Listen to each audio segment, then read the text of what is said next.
champ. Appreciate y'all. I'll come to Ben Shalom first. Obviously, we're going to have the majority of questions for the new champion there, Adam Azim. But Ben, just a quick recap on the night. Had maybe some upsets, some good knockouts, a lot of great fights. Yeah, great night. Obviously, put together a lot of it last minute. Thought Callum Simpson's fight was particularly entertaining. Aldis Agora gave everything and was a perfect opponent. Soldier. And Callum was superb again. Really for a big intensity and to set up a big night at Oakwell is huge. I thought Lucas Rohrig is a phenomenal talent. 21 years old in that cruiserweight division with George Groves, puts the whole division on notice, and delighted to have him. JBTKB got the job. It was a scrappy affair, but he'll move on and get himself in that domestic scene. And Scott Forrest against Oral Ignat, we knew it was going to be a blowout. We knew it wasn't going the distance. We didn't expect it to go that short. Fair play to both of them, taking it 2 or 3 weeks notice. A lot of risk there, and hopefully we can run it again and end it with an absolute masterclass. There's not many people that I enjoy watching more than Adam Azim. There's certain sportsmen and women that are born to do something, and yeah, I enjoy absolutely every second. I thought it was superb, and to do that to a world level fight like Sergey is so exciting. He's improving every single time in the fights, and he can hit you from absolutely anywhere. Yeah, superb performance, and thought it could have been stopped earlier. Now, there's not a whole lot of 22-year-olds that can beat a former world champion, especially in their 13th fight, pacing Adam. I'm just going to ask, how difficult is that for you to pace Adam in his career with how quickly he's ascending? Yeah, it is, but he's got a great team, and with Barry and Shane and Jake, and we get great information as to what's going on in the gym, and when they tell us that what they're seeing in the gym they've not seen before, we believe them, and it means that we can move in really quickly. It's as you said, it's rare and exciting to get a fighter this young that's willing to take on every single opportunity you put in front of him, and to see him get better each time is scary. And the future is so bright, and I just want British boxing to get behind Adam Azim, because we don't have many talents like him, and we've got to support him, we've got to cherish him, and he's going to go on to do some incredible things. We're going to say the champ for last, so I'm going to go to Shane at the end of the table. Shane, every fight we see this incremental growth in Adam, one by one. What did you see tonight? Did you see some growth tonight from him? He did exactly what we were looking from him. He boxed him, first 3 or 4 rounds, dissected him, dropped him with a left hook when he was coming in. We always knew that Lipinets was going to try and push the fight late, and the whole plan was just to break him up on the jab, break him up on the straight shots, and then as the guy starts to try and work in close to you, you've taken something out of him, and then you can stand there and beat him up. And I think that's exactly what he did. He busted him up on the inside, and when Lipinets was there, he ran out of ideas. He couldn't do anything, and that's when the storm of uppercuts and hooks and body shots were straight a bit low. Both sides, obviously, Adams were a little bit lower, but these things happen, and you've got to overcome adversity. He got 2 points taken off there, and he had to change things up. So just more and more boxes ticked. But 22 years of age, I've been saying this since he was like 18, 19 years of age. This kid's the real deal. And when you turn pro at 18, you can continue to get better. When you turn pro at 25, you've nearly reached your potential. So we're going to see the best of this kid when he's 25 years of age. Now, usually when someone wins a belt, it's not always a surprise, but in this situation, it almost feels like it's just another stepping stone for Adam. Pick up the European, pick up the IBO, now on to world title levels. Is that the route that you're seeing immediately at this point?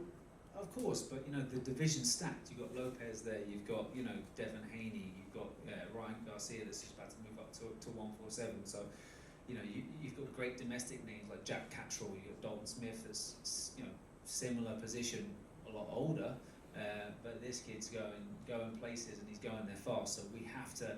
The beauty of it is that we've got massive names to chuck him in with. They have to marinate, they have to develop and build, but I believe he beats them all. And it's a blessing that he's got these big names to be able to mix it with, because his talent needs testing. And like, we've just boxed a former world champion that has that experience, and he didn't get tested tonight. So let's see him tested. But I don't believe people are going to be able to do it. Adam, I'm going to come to you. Obviously, a lot of the questions are going to ask about how you're feeling, but I'm curious. I got to see Amir Khan and Sean Porter sitting ringside, totally locked into what you were doing and impressed the whole time. Was that cool? Was that almost surreal for you to see legends like that in the Adam Azim camp sitting ringside? Yeah, most definitely. Firstly, I'd like to say thank you everyone for coming down. I hope you're well.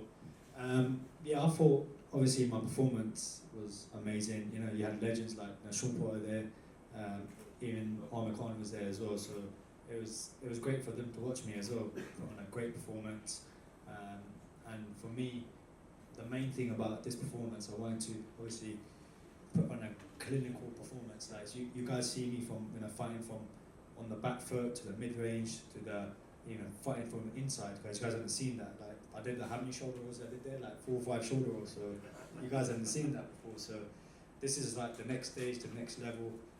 Got the right team around me, got an elite team around me, got Shane who's training me, getting me to the top. You have so much news and headlines, and you should fight this person, you should fight. You have so much surrounding you. How do you block that noise out and just execute like you did tonight? See, I had so much media about all the other people I don't need to really talk about. I had a Nokia phone the whole week, so I don't really know nothing what was going on. So I had a Nokia the whole week off my phone. I had my phone on me. I don't know where it is. I was like, is it at the hotel? Is it in the change room? But this is part of the parcel. You have to do this sort of stuff to become a world level fighter. And I think being on your phone the whole week, it messes you up. Just put it away. Put some blue light glasses. It keeps you relaxed, and then also keep a Nokia phone. This is how I was so calm and kind of. Yeah, but it was all good.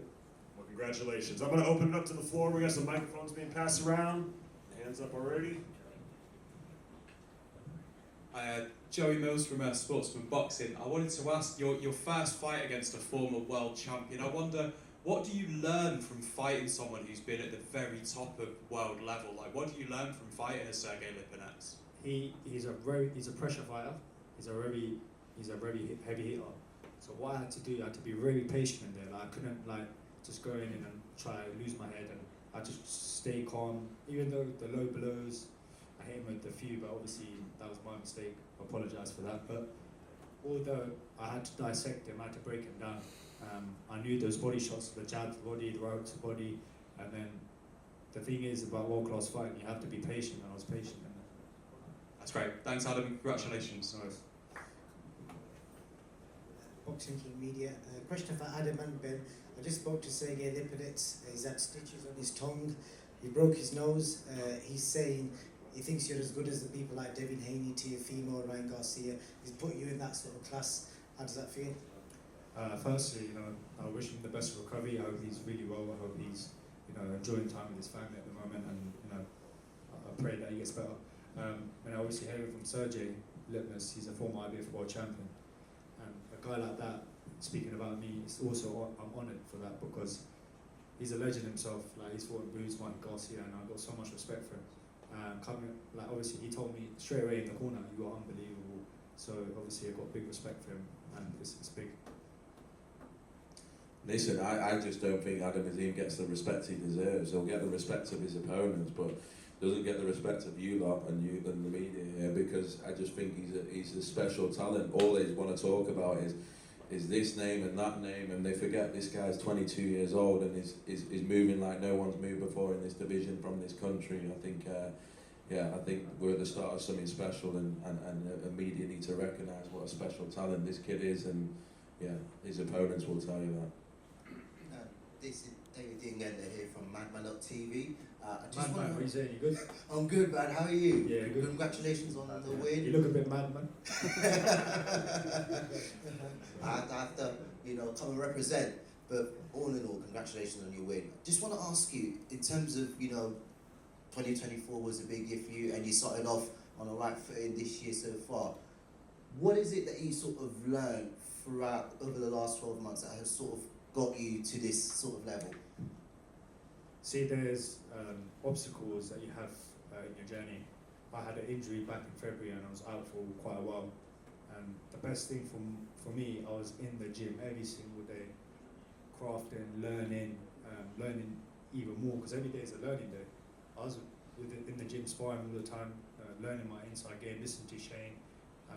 I've gone out, done different stuff. I had a breathing coach in this camp and the other camp, and he's exceptional. I've got so many great people around me and elite people around me. So firstly, my brother fought today as well, so Adam Azim, he fought out. So everyone give him a clap because he won as well. So, I just like to say, like, a lot of people like doubt him sometimes. This guy is gonna be something else. So, like, look, trust me, Hassan's coming up and he's gonna do the same thing as what I do. So everyone, like, cheer him on, man. But although, it's all good. I appreciate that, thank you. Nice. 13th and final round, just to address Ben, we do appreciate him being ex-fighters, we appreciate his ability to land a left hook going backwards the way he did. You don't know how And you hard got that is to caught, do. and you got caught. You know what's funny? I didn't even know I hit him with the left hook. Honestly, I just see him just drop. And he was like catch left hook, but I didn't know I got caught with the left hook because he was just funny. Yeah. Yeah, he caught you with his left hook and you came over the top of your left hook and dropped him. Was it a right hook or left hook? It was a left I hook. was a left hook. It was a left I hook. didn't see the replay, so I need to see that. When you go back and watch the replay, you're going to be impressed. Yeah. Do you know what? I think Mikey Garcia hit with the same left hook. Yeah. Mike Garcia also took a shot, take a shot. So it's kind of the same thing with him. Yeah, and the next part of the question is, it's good to see your brother back in the ring as well. How did that feel, having your brother back out there on the same card as you? It was good because he was out for a year and a half. He had surgery on his shoulder, so he had some tough times in a year. And honestly, it's great to see him back. Obviously, I got another brother who's there by my side always. So yeah. Next time, Ben, get him on the YouTube or TV next time. Make sure He's done well. People don't know about the illness he had last year, so he's done extremely well. Make sure to get him on YouTube or TV next time. He's going to be. I didn't get to see his You're fight. going I to couldn't be get on to his see him fight. undercard. I need that next time. So, even though I'm on TV and doing this, but I need him on the YouTube or TV next time, please, so I can watch it. I couldn't watch it. I don't have a phone on me. I had my Nokia phone. Do you know what I mean?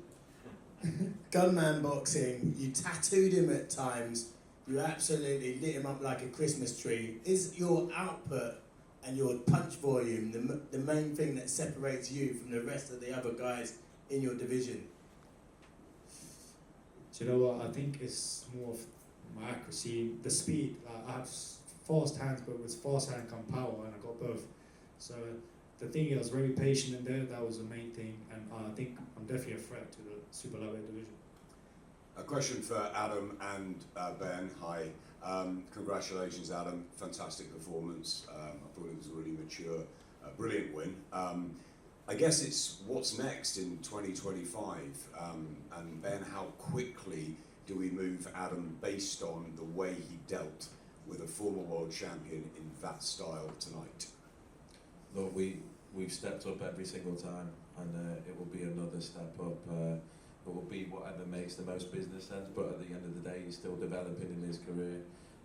There's only one place left to go, and that's for world titles. He's gone through every single level, and as Shane said before, he's fought a former world champion there, Adam, and not even been tested.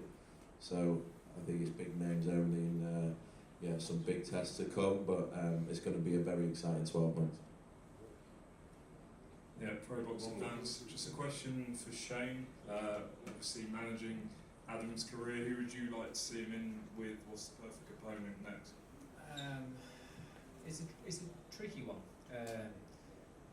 I think it would be great to get him in, obviously, a domestic fight, but realistically, the only domestic opponents we'd be looking at is Dalton Smith, Josh Taylor, Jack Cattrall. Those are the names. Now, former world champions and people like that, you've got Josh Taylor's a fantastic name, but is whether he can do 140 or not. We've got potential fights out there. Whether it'd be nice to, we looked at potentially getting Montana Love, he turned it down, but just someone that's going to come out, be verbal, and come to win. Because I think when people come to win, Sergei came to win. O'Hara didn't come to win as much. Do you know what I mean? So when guys come to win, it's when you're going to see the best out of him. When he walks them onto shots, and as you said, he's a volume puncher. He doesn't think he threw out many punches tonight, but the likes of Dalton and people like that, they sit back and they're more calculated. But you know, when he starts landing his shots and waves of attacks on those guys, I think he's going to break them all up. And no one's is going to be as tough as Lipinus, the guy that spends his whole life taking punches to get close. You know, these guys aren't built like that. So when he hits them with them same shots, they go out. All right, everybody, we're going to wrap up. The champ needs to get some rest. Thank you all for sticking around. We got some time for individual media opportunities. And the new IBO world champion, Adam Azim. Thank you, everybody.